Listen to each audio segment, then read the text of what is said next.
I'm joined by Professor Alan Lichtman, and for all the Midas Mighty out there, you know that I am a data geek. I don't like bogus narratives unless it is backed by data, in which case it would be a true narrative. Let me just give you Professor Lichtman's background before we get into it. I know you've seen Professor Lichtman on a lot of shows lately. He's got a PhD from Harvard University, specializing in modern American history and quantitative methods. He became an assistant professor of history at American University in 1973 and a distinguished professor in 2011. In addition to publishing 13 books and several hundred popular and scholarly articles, he's been an expert witness in some 100 civil cases and voting rights cases. And Professor Lichtman's prediction system, the keys to the White House, has correctly predicted the outcomes of all U.S. presidential elections since 1984.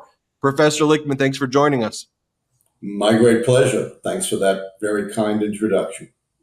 I want to get right into the breaking news. Jen O'Malley Dillon, the Biden campaign chair, says President Biden is absolutely staying in the race. Quote, he's more committed than ever to beating Donald Trump. I want to get your response, Professor. I'm glad that they're saying that. I'm not sure if it means that he is necessarily not going to be pushed out by the feckless Democrats. He's really got to say that. You know, I have to say, I'm 77. I've been following politics for 65 years. I've studied it since the founding, and I have never seen such a spineless political party as the Democrats committing self-destruction right out in the open at the first sign of adversity, trashing their sitting president, the nominee not of Adam Schiff and Jamie Raskin or any member of Congress or James Carville of the New York Times editorial board, but the voters. And they've spent weeks trashing him. And lo and behold, his poll ratings have slipped. Talk about a self-defeating prophecy. We're going to push down his poll numbers, and then we're going to say, see, he can't win because his poll numbers are down, so we're going to push him out. It's an astoundingly spineless exhibition by the Democrats. I've summarized American politics in one sentence. Republicans have no principles. Democrats have no spine. Professor, you talk about the polls. You're quoted as saying, it terrifies me that we have democracy by the polls. That is the worst way to run our democracy.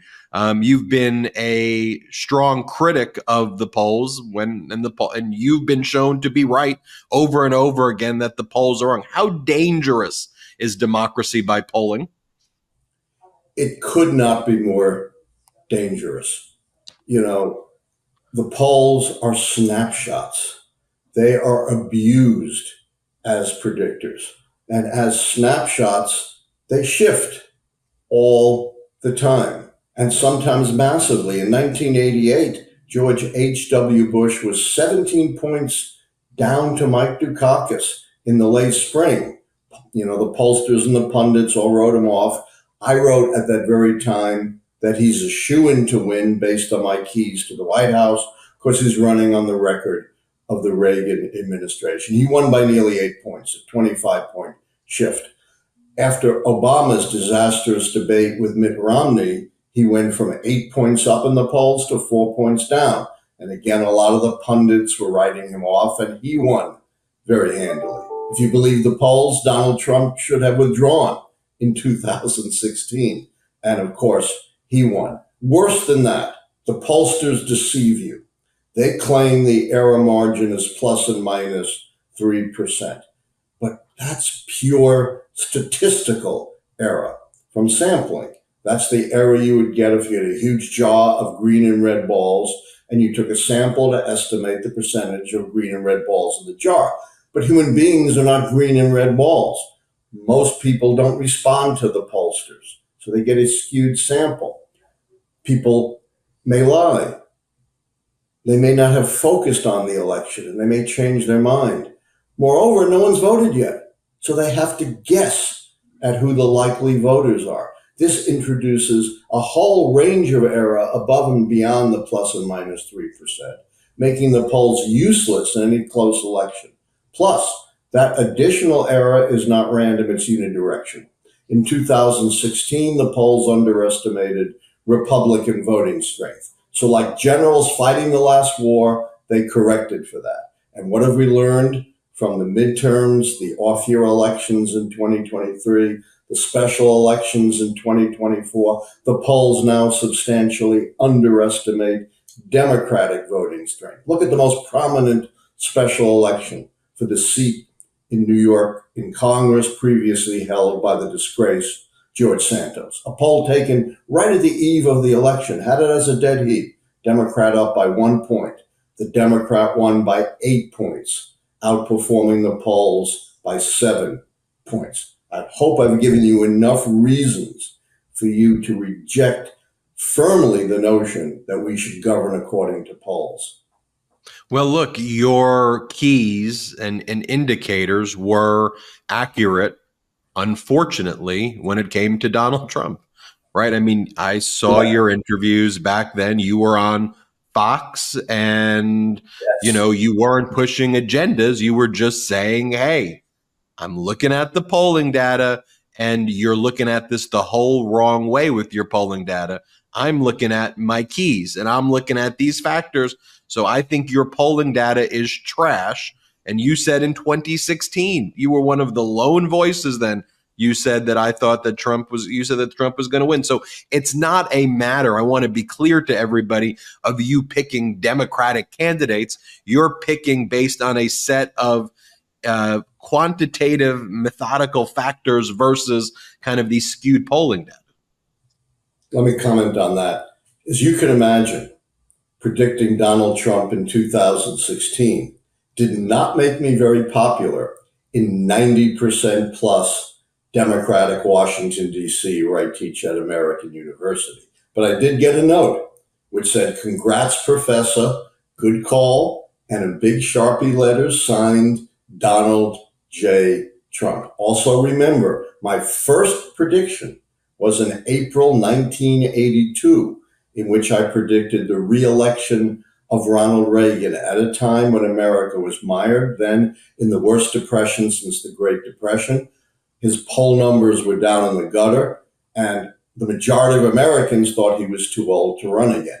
Again, you can imagine predicting Ronald Reagan did not make me very popular in Washington, D.C. These are predictions, not endorsements, and I've predicted about as many Republican as Democratic wins. And I'll give you the secret to being a successful forecaster.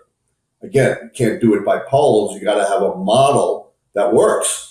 And it's not knowing history. They got no history. It's not knowing politics, so they got no politics. It's not knowing math, or they got no math. It's keeping your own personal political views out of it. And you may think that's easy, but it's not. I trained for years as an historian to learn how to do that. If I simply predicted according to my own political views, I'd be useless as a forecaster. I'd be wrong about half the time. One of the key indicators that you look to is incumbency and the power of incumbency. And then when you look at other factors relating to, is the incumbent president successful in other metrics? Where's the economy right now? When people go into the voting booth, are they going to say, you know what, my 401ks are up? Are there foreign wars being fought? So incumbency, you often emphasize, I think, is one of the more important, if not the most important key. But then, is the incumbent president successful in these other areas? And when you look at the objective data and you take away all of this media spin, whether it's kind of the outright propaganda media that exists right now on the right wing, or this kind of corporate media that both sides it, all of the objective data that we always use to judge presidencies show that President Biden is a successful incumbent president. Is that what your analysis shows? Exactly. Unlike the polls and the pundits, who have no scientific basis for advanced prediction, the keys to the White House tap into the structure of how American presidential elections really work as votes up or down on the strength and performance of the White House party. And you correctly indicate most of the keys have to do with assessing how well the incumbent administration has performed. And the keys are very robust. In development, I went all the way back to 1860, the horse and buggy days of politics, when we elected Abraham Lincoln. Thus, the keys have survived. Enormous changes in our society, in our economy, in our politics, in our demography. And incumbency is certainly one of my keys. No one key outweighs the other. That's one of the secrets to the keys. If you start weighting your predictors, you've got to weight them on past elections, and those weights unpredictably change. And the keys show how foolish, not just spineless, but foolish the Democrats are in trying to push Biden out, and then who knows what might happen at the convention. Biden ticks off the incumbency key. He ticks off the party contest key. That means of the remaining 11 keys, 6 would have to fall to predict the Democrats' defeat, because that's the threshold for predicting the incumbent party's defeat. So Biden gets pushed out, you have a convention brawl, you lose both of those keys, only 4 more keys would have to fall. But if you don't like the keys, just look at straight history. Since 1900, the party holding the White House has never, I repeat, never won re-election when it's an open seat with no incumbent running and an internal party contest. Now, I think it's possible that the pressure could be so great, despite what the White House is saying, that Biden could be forced out by these spineless Democrats. I have a plan B if that happens. And I have an article today in the New York Daily News explaining that, an op-ed. And as you, I think, mentioned, I have a live show every Tuesday and Thursday at 9 p.m. Eastern at Alan Lichtman YouTube, in which I also discuss Plan B, which is, if he's pushed out, resign the presidency for the good of the country, which pushed you in contrast with Trump, who's only in it for yourself. Harris becomes president, perfectly qualified, a long-term vice president, a former senator, former attorney general. And you then tick off the incumbency key, and you make sure your delegates unite behind her. So you tick off the contest key, and 6 keys would still have to fall. The worst situation for Democrats would be to recreate the situation in 2016 that led to the election of Donald Trump in the first place, a big internal party battle, an ununified party, and an open seat with no incumbent running. Well, and as you see this kind of chaos that is being, spewed by some of these Democrats, or as you call them, these kind of spineless Democrats, it seems when they don't articulate the plan that's data-based and driven the way you are, they're talking in terms of what has lost before, whether that is 2016 or whether there were contested conventions in the past, which have been utter disasters. So you say, are you like looking and learning any of these lessons of history, or are you just leading with kind of these emotions and threats devoid of any type of quantitative analysis, which is why I think it's so important, your platform, your YouTube channel. And I'll leave with this before the sunlight fully enraptures your face, Professor, which is I think YouTube channels like yours are really important because I think the media landscape is changing dramatically. I think this moment has been a major fail of the media. They've let people down in some of the biggest ways by just not reporting the data and by focused on these narratives and fascist tropes. And one of the things that you've said recently is the media has relentlessly pursued the issue of Joe Biden dropping out of the race.